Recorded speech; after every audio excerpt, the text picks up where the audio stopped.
चींटी और कबूतर की कहानी। तपती दोपहरी में प्यास से बेहाल एक छोटी सी चींटी पानी की तलाश में भटक रही थी। बहुत देर भटकने के बाद उसे एक नदी दिखाई पड़ी और वो खुश होकर नदी की ओर बढ़ने लगी। नदी के किनारे पहुंचकर जब उसने कल बहता शीतल जल देखा तो उसकी प्यास और बढ़ गई। वह सीधे नदी में नहीं जा सकती थी, इसलिए किनारे पड़े एक पत्थर पर चढ़कर पानी पीने का प्रयास करने लगी। लेकिन इस प्रयास में वह अपना संतुलन खो बैठी और नदी में गिर पड़ी। नदी के पानी में गिरते ही वह तेज धार में बहने लगी। उसे अपनी मृत्यु सामने दिखाई देने लगी।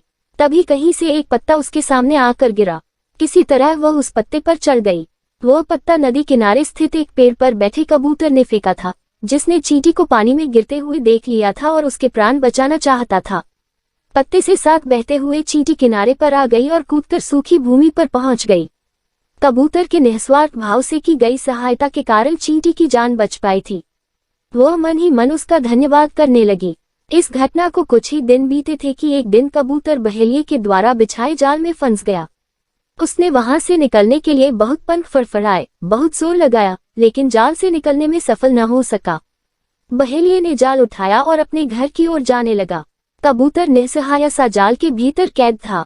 जब चींटी की दृष्टि जाल में फंसे कबूतर पर पड़ी तो उसे वह दिन स्मरण हो आया जब कबूतर ने उसके प्राणों की रक्षा की थी। चींटी तुरंत बहेलिये के पास पहुंची और उसके पैर पर जोर जोर से काटने लगी। बहेलिया दर्द से छटपटाने लगा। जाल पर से उसकी पकड़ ढीली पड़ गई और जाल जमीन पर जा गिरा। कबूतर को जाल से निकलने का अवसर प्राप्त हो चुका था। वह झटपट जाल से निकला और उड़ गया।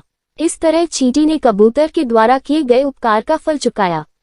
सीख कर भला हो भला। दूसरों पर किया गया उपकार कभी व्यर्थ नहीं जाता। उसका प्रतिफल कभी न कभी अवश्य प्राप्त होता है। इसलिए सदा निस्वार्थ भाव से दूसरों की सहायता करना चाहिए।